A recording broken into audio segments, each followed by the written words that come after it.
ہمارے پیارے آقا صلی اللہ علیہ وآلہ وسلم کا حلیہ مبارک کیسا تھا؟ یا الہی جو اس ویڈیو کو پورا دیکھے اور آگے شیئر کرے اسے آقا علیہ السلام کا دیدار نصیب فرما۔ ہمارے پیارے آقا صلی اللہ علیہ وآلہ وسلم کا جو چہرہ مبارک تھا وہ نہ زیادہ لمبا تھا نہ زیادہ گول تھا بلکہ گلائی کی طرف مائل تھا۔ آپ علیہ السلام کا رنگ مبارک بالکل سفید نہیں تھا بلکہ سرخ ہی مائل تھا، سرخ رنگ تھا۔ آپ علیہ السلام کی آنکھیں موٹی موٹی تھی اور آنکھوں کی سفیدی کے اندر سرخ داریاں تھی۔ آپ علیہ السلام کی جو بویں تھی، آئی بروز، ان کے درمیان فاصلہ تھا اور ان کے درمیان ایک رگ تھی جو جلال کے وقت ابھر آتی تھی، اور جب کوئی خوشی کی بات آپ علیہ السلام کو سنائی جاتی تو آپ علیہ السلام کہکا نہ لگایا کرتے بلکہ مسکرایا کرتے تھے، اور آپ علیہ السلام مبارک کے سامنے کے دو دانتوں کے درمیان فاصلہ، اور آقا علیہ السلام کے سر اور داڑھی مبارک کے جو بال تھے وہ سیاہ اور گنے تھے اور ان کے اندر 20 کے قریب سفید بال تھے۔ آپ علیہ السلام مبارک کا جو چہرہ ودھا کا جو مکھڑا ہے وہ انتہائی خوبصورت تھا کہ حدیث پاک میں یہ الفاظ ملتے ہیں۔ صحابہ فرماتے ہیں کہ ایک اندھیری رات تھی، نبی پاک صلی اللہ علیہ وآلہ وسلم نے سرخ داری دار چادر اوڑی ہوئی تھی، اور اس رات میں چاند یوں تھا جس طرح 14ویں کا چاند ہوتا ہے۔ صحابہ فرماتے ہیں ہم کبھی چاند کو دیکھتے، کبھی ودھا کے مکھڑے کو دیکھتے، آخر ہم اس نتیجے پر پہنچے کہ آقا علیہ السلام کا ودھا کا جو مکھڑا ہے وہ چاند سے زیادہ خوبصورت ہے۔ سبحان اللہ، قربان جائیں ودھا کے مکھڑے پر۔ کاش ہمیں بھی نبی پاک صلی اللہ علیہ وآلہ وسلم کے چہرے کی زیارت نصیب ہو جائے، اور جب آپ صلی اللہ علیہ وآلہ وسلم کو پسینہ آتا، مبارک پسینے کی اس قدر اتنی اچھی خوشبو تھی کہ جس رستے سے آپ صلی اللہ علیہ وآلہ وسلم گزر جاتے وہ سارے کا سارا رستہ خوشبودار ہو جاتا۔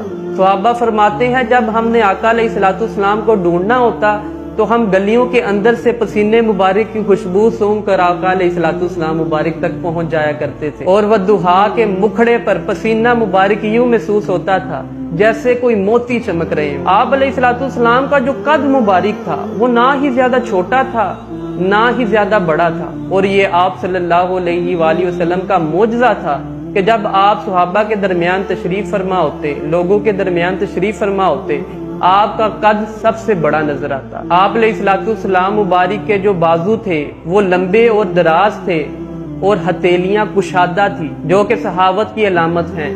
آپ علیہ السلام مبارک کی جو انگلیاں تھی ان کے اندر تناسب کے ساتھ لمبائی تھی، اور گردن مبارک سراہی مائل تھی۔ آپ علیہ السلام مبارک کے کندھوں کے درمیان فاصلہ تھا اور ان کے درمیان ایک مہر نبوت تھی، اور آپ صلی اللہ علیہ وآلہ وسلم کی جو چھاتی مبارک تھی، سینہ مبارک چوڑا تھا جو کہ بہادری، دلیری اور شجاعت کی علامت ہے۔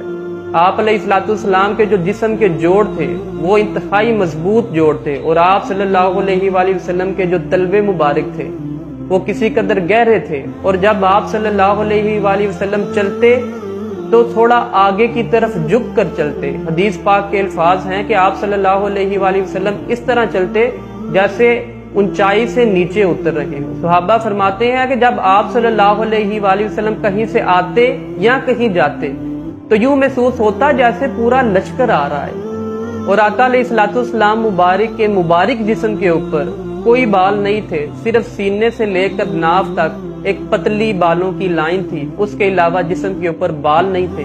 میرے لجپال آقا علیہ السلام مبارک کا ایک اور معجزہ یہ ہے کہ آقا علیہ السلام کا سایہ مبارک نہیں تھا۔ یوں محسوس ہوتا ہے کہ جیسے اللہ تعالیٰ نے آپ علیہ السلام مبارک کو آپ کی چاہت کے مطابق ہی بنایا ہو۔ ایک سمت علی، ایک سمت عمر، صدیق ادھر، عثمان ادھر، ان جگمگ تاروں میں مہتاب کا عالم کیا ہوگا؟